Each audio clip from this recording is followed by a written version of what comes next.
नमस्ते दोस्तों, आप सभी का स्वागत है मेरे चैनल कहानी और स्टोरी पर। आज हम आपको सुनाने वाले हैं तेग बहादुर सिंह की कहानी। तो इस वीडियो के अंत तक जरूर बने रहिएगा। तो शुरू करते हैं आज की ये कहानी। 17वीं शताब्दी का उत्तरार्ध भारतीय उपमहाद्वीप के इतिहास में धार्मिक और राजनीतिक दमन का एक क्रूर दौर था। विशेष रूप से यह दौर मुगल सम्राट औरंगजेब आलमगीर के शासनकाल में और अधिक भयावह बन गया, जहां अकबर और जहांगीर जैसे सम्राटों ने गैर मुस्लिम के प्रति अपेक्षाकृत सहिष्णु नीतियां अपनाई थी। वही औरंगजेब ने इस्लामी कट्टरपंथी की कठोर व्याख्या को अपनाया और अपने पूरे साम्राज्य में शरिया कानून को जबरन लागू किया। उसका शासन सुलह कुल यानी सबके साथ शांति की नीति से एकदम उलट था। उसने सहिष्णुता की जगह विचारधारा थोपने और धार्मिक उत्पीड़न का मार्ग चुना। औरंगजेब की धार्मिक नीतियां बेहद कठोर और कट्टरपंथी थी। उसने गैर मुसलमानों पर जंजिया कर दोबारा लागू किया, एक ऐसा टैक्स जो केवल उनके धर्म के आधार पर वसूला जाता था। मुगल साम्राज्य में होली, दिवाली जैसे हिंदू पर्वों पर प्रतिबंध लगाया गया। सैकड़ों मंदिरों को ध्वस्त कर दिया गया और संस्कृत स्कूलों और गुरुकुलों को बंद करवा दिया गया।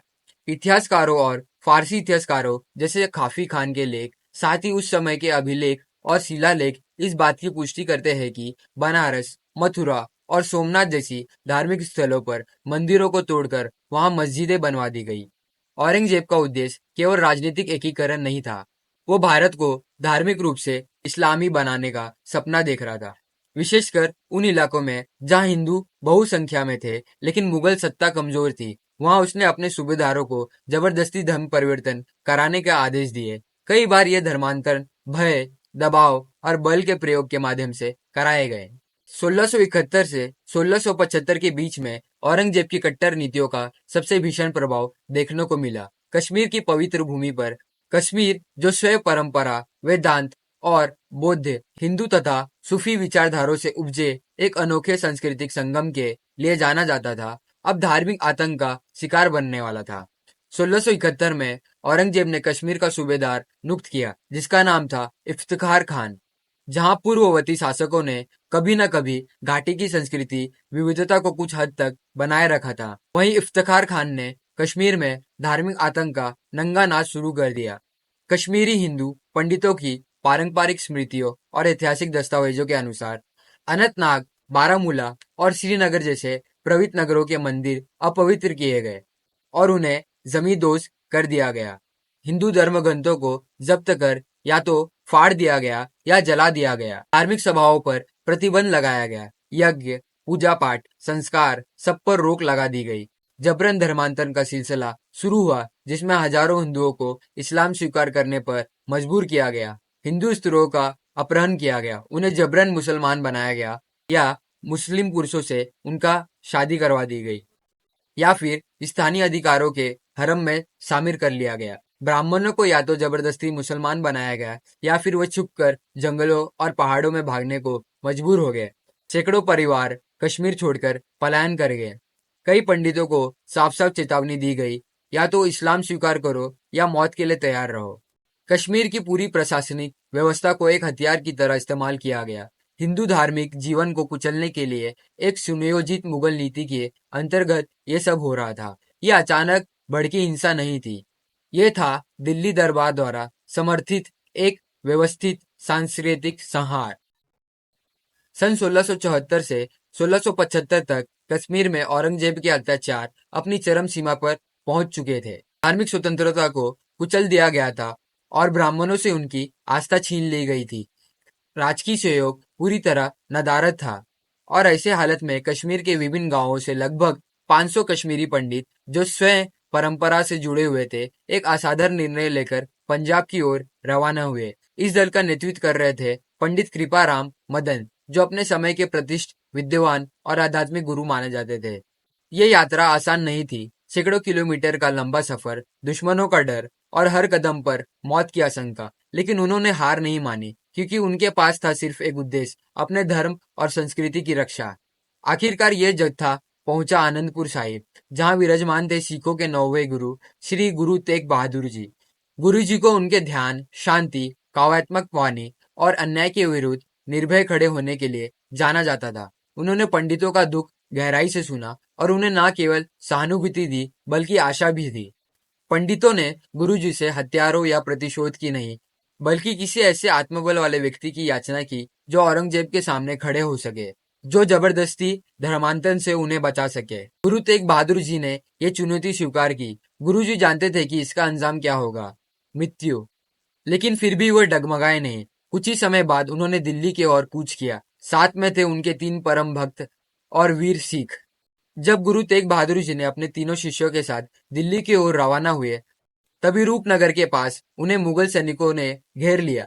यह गिरफ्तारी कोई साधारण घटना नहीं थी, यह मुगल दरबार के सीधे आदेश पर की गई थी। अब गुरु तेग बहादुर को इस्लाम के प्रसार में रुकावट मान लिया गया था, क्योंकि वो हिंदुओं की रक्षा कर रहे थे, जो जबरन धर्म परिवर्तन के खिलाफ खड़े थे। गुरुजी और उनके साथियों को शिर हिंद के किले में कैद कर दिया गया। ये एक महत्वपूर्ण और कुख्यात मुगल किला था, जहां राज्य के सबसे बड़े दुश्मनों को रखा जाता था। इतिहासकारों और सिख परंपराओं और फारसी दस्तावेजों के अनुसार गुरुजी और उनके साथियों को यहाँ लगभग 4 महीने तक बंदी बनाकर रखा गया। इन 4 महीनों में उन्हें किसी भी धार्मिक क्रिया में भाग लेने से रोका गया। उन्हें मानसिक यातना दी गई, लगातार धमकियां दी गई कि यदि उन्होंने सम्राट के आदेशों का पालन नहीं किया तो अंजाम भयानक होगा। लेकिन गुरुजी अडिग रहे। ना उनके चेहरे पर भय था, ना उनकी आस्था डगमगाई। उनके साथियों ने भी पूरा श्रद्धा और साहस से हर कठिनाई का सामना किया। ये कैद केवल देह की थी, आत्मा तो उस समय भी आजाद थी और अत्याचार के विरुद्ध अड़िग खड़ी थी। नवंबर 1675, 4 महीने की कैद के बाद गुरु तेग बहादुर जी और उनके 3 शिष्यों को जंजीरों में बांधकर दिल्ली लाया गया। उन्हें पेश किया गया मुगल दरबार के सामने, जहां भले ही औरंगजेब स्वयं उपस्थित नहीं था, लेकिन उसके आदेश सीधे दरबारियों तक पहुंच चुके थे। गुरु जी के सामने रखे गए 2 कठोर विकल्प, या तो इस्लाम कबूल करो और जिन धर्मों हिंदू और सिख की रक्षा के लिए तुम खड़े हो उन्हें त्याग दो, या फिर चमत्कार दिखाओ और सिद्ध करो कि तुम ईश्वर से जुड़े हुए कोई महान आत्मा हो।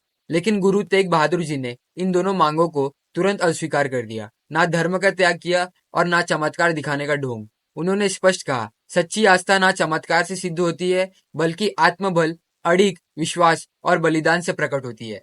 गुरु तेग बहादुर जी को झुकाने के लिए मुगल सत्ता ने अपना सबसे क्रूर चेहरा दिखाया। दिल्ली के चांदनी चौक में जनता के सामने गुरु जी के प्रिय साथियों को ऐसी यातना दी गई जो रूह तक कपा दे, ताकि गुरु जी को मानसिक रूप से तोड़ा जा सके, उन्हें डराकर इस्लाम कबूल करवाया जा सके। लेकिन इतिहास गवाह है, इन 3 वीरों ने अपने अंतिम क्षणों तक धर्म और आस्था की लौ को बुझने नहीं दिया।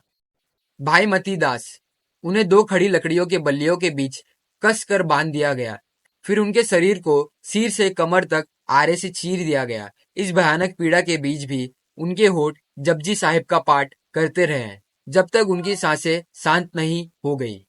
भाई दयाला, उन्हें खौलते पानी से भरे एक बड़े कढ़ाई में डाल दिया गया। धीरे धीरे उनका शरीर जलता रहा, पर उनकी साधना नहीं टूटी। वे लगातार नाम सिमरन करते रहे।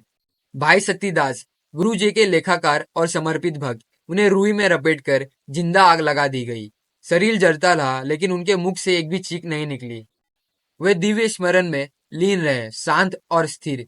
ये सब कुछ गुरु तेग बहादुर जी के सामने हुआ, ताकि वे भयभीत हो जाए, झुक जाए, इस्लाम कबूल कर ले।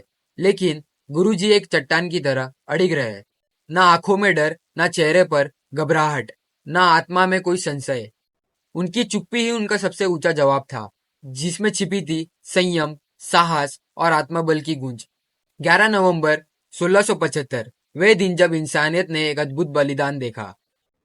गुरु तेग बहादुर सिखों के 9वें गुरु थे। उनको दिल्ली के चांदनी चौक में सरेआम शहीद कर दिया गया। उनका अपराध सिर्फ इतना था, उन्होंने दूसरे धर्म की रक्षा के लिए आवाज उठाई थी। बचित्र नाटक और अन्य सिख ऐतिहासिक ग्रंथों के अनुसार गुरु जी अपने अंतिम क्षणों तक पुण्यंत, शांत, निडर और अडिग रहे। यहाँ तक कि मुगल दरबार के अभिलेख, अखबारत और दरबार मुअल्ला भी मानते हैं कि गुरुजी ने कलमा पढ़ने से इनकार कर दिया और मौत के डर का कोई भी संकेत नहीं दिया।